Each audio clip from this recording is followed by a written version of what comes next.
Good day po mga idol. Sorry po ay matagal-tagal po ako hindi po nakapag-upload dito sa YouTube dahil po busy ako sa pag-aaral mga idol.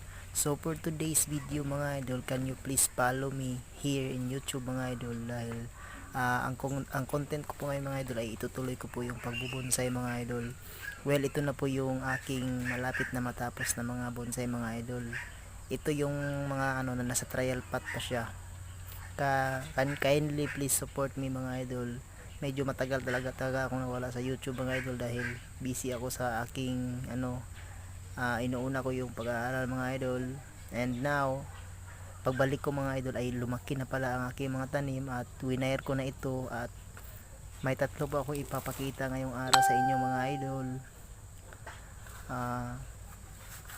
Kasi holiday ngayon kaya nagka time ako para dito mga idol. And that's all for today's